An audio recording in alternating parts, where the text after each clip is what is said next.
재림이 보인다. 19. 예비처는 어디에 있는가? 계시록 12장에 나오는 캐릭터들을 정리합니다. 첫째로 큰 붉은 용으로 마귀, 사탄, 천하를 꿰는 자입니다. 두 번째로 여자가 낳은 아이, 즉 남자입니다. 이 아이의 뚜렷한 특징은 장차 철장으로 만국을 다스릴 남자입니다. 계시록 내에서 3번에 걸쳐 나오는 이 특징은 매우 중요합니다. 계시록 2장 26절로 27절에는 이기는 자들도 예수님처럼 그런 권세가 주어집니다. 철장으로 다스릴 권세자는 바로 의심의 여지 없이 예수님입니다. 그럼 남자아이를 낳은 여자는 누구입니까? 계시된 말씀 안에서 구체적으로 보면 구약교회입니다. 일반적으로 통일된 교회로 보는 견해도 있는데 먼저 구체적으로 보고 통일된 모습도 보았으면 합니다. 예수님은 구약교회, 즉 옛 언약의 당사자인 이스라엘을 통해 오셨습니다. 혈통적으로나 언약으로 볼 때 순서가 그렇습니다. 로마서 9장 4절 5절 그들은 이스라엘 사람이라 그들에게는 양자됨과 영광과 언약들과 율법을 세우신 것과 예배와 약속들이 있고 조상들도 그들의 것이요 육신으로 하면 그리스도가 그들에게서 나셨으니 바울은 구약교회가 교회의 뿌리며 중심이라고 강조합니다. 로마서 11장 17절 신약에 태동된 교회는 좀 심한 표현으로 접붙임을 받았다라고 말합니다. 그러면 이런 질문을 할 수 있습니다. 예수님은 교회의 머리인데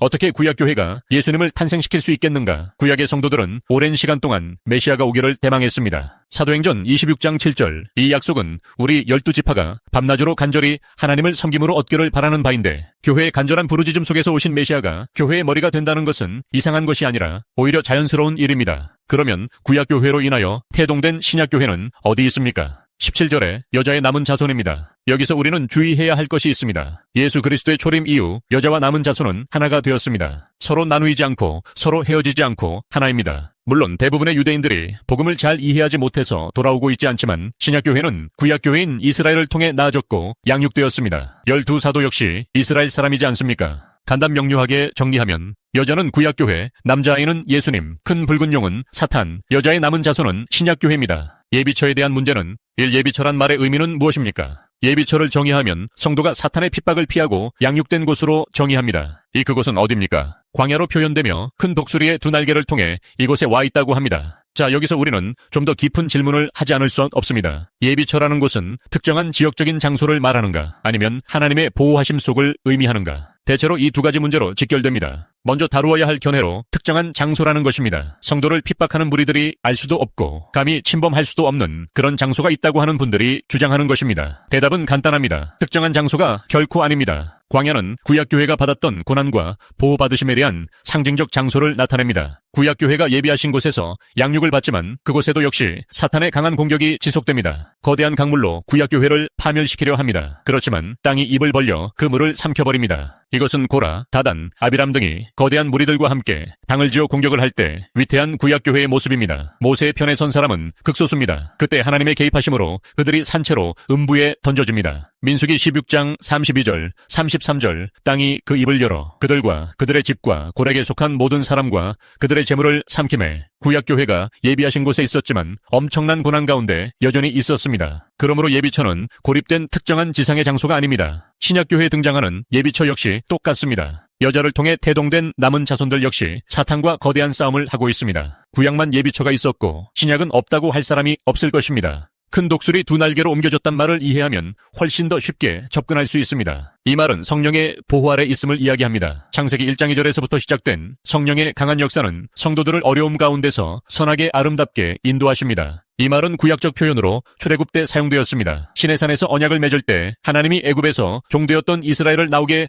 하셨던 일을 기억하며 하신 말씀입니다. 출애굽기 19장 4절 내가 애굽 사람에게 어떻게 행하였음과 내가 어떻게 독수리 날개로 너희를 업어 내게로 인도하였음을 너희가 보았느니라. 이스라엘이 애굽에서 날아서 광야로 나온 것이 아닙니다. 바로 왕과 강한 군대들과 당대 최강국이던 애굽 사람들 틈새에서 힘들게 있다가 떳떳하게 나온 것입니다. 험한 세상 가운데 있었지만 강한 하나님이 함께하심으로 애굽에서 나왔단 이야기입니다. 큰 독수리의 두 날개는 하나님의 철저한 보호하심을 의미하며 결코 특정한 장소가 아닙니다. 하나님의 품속입니다. 그곳은 성령님의 인도하심을 따라 가는 곳입니다. 시편 36편 7절 하나님이여 주의 인자하심이 어찌 그리 보배로우신지요 사람들이 주의 날개 그늘 아래에 피하나이다. 시편 91편 4절 그가 너를 그의 깃으로 덮으시리니 네가 그의 날개 아래에 피하리로다. 그래도 특정한 장소라고 강하게 주장하신다면 마지막으로 이런 말씀을 나누고 싶습니다. 시편 11편 1절 내가 여호와께 피하였거늘 너희가 내 영혼에게 새같이 내 산으로 도망하라 함은 어찌함인가. 좀 더 문제이근원으로 들어가 보겠습니다. 환난 전 휴거 주장과 더불어 예비처가 특정한 장소로 보는 견해는 무슨 연유에서 나왔을까요?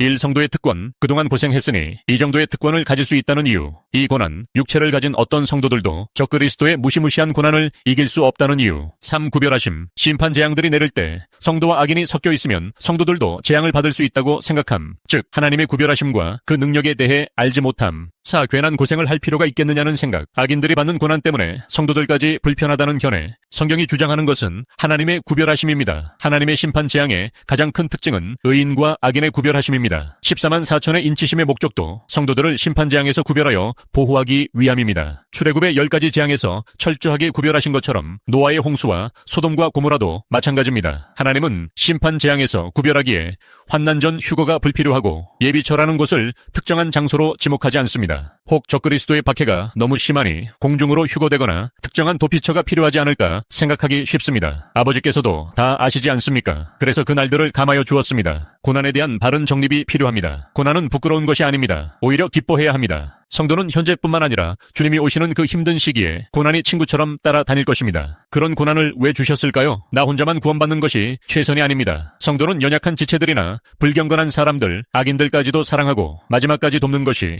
우리의 임무입니다. 자연계의 재앙들이 내리면 악인들이 힘들겠지요. 스스로 움직이는 자연이라 생각했는데 자기들 맘대로 안 되니 분통 터질 것입니다. 악인들에게 일반 은총을 거두어 갈 때 성도들은 어려움이 없을까요? 있습니다. 직간접적으로 손해가 발생합니다. 그러나 이런 것도 다 의미가 있습니다. 악인들에게는 심판이지만 성도들에겐 악인들 때문에 고통이 수반된 것입니다. 바울은 이런 고난을 이렇게 말합니다. 골로사에서 1장 24절. 나는 이제 너희를 위하여 받는 괴로움을 기뻐하고 그리스도의 남은 고난을 그의 몸된 교회를 위해 내 육체에 채우노라. 완전한 자로 세우기 위해 행하는 모든 일들은 그리스도의 남은 고난이며 해산의 고통입니다. 고난을 피하기 위해 환난 전 휴거나 특정한 장소의 예비처로 옮겨진다면 누가 어린아이와 같은 신앙을 가진 자들과 악인들에게 소망을 줄 수 있겠습니까? 그리스도를 위한 남은 고난을 내 육체에 채우지 않으려 한다면 참된 일군이라 할 수 있겠습니까? 나라는 존재의 관점을 넘어서서 하나님의 깊은 사랑의 관점에서 이 문제들을 보았으면 합니다. 나를 영원한 사망, 지옥에서 살려내시기 위해 십자가에서 뜨거운 피를 쏟아내 죄를 씻어주시어 영생천국 허락해주신 그 예수님을 끝까지 붙잡고 십자가의 은혜와 인내로 항상 승리하시길 소망합니다. 오늘도 주 안에서 은혜 풀 충전하시고 기쁨과 평안이 가득하시길 소망합니다. 시청해주셔서 감사합니다. 영상이 유익하셨다면 좋아요, 구독, 공유로 함께 나눠주세요. 사랑하고 축복합니다.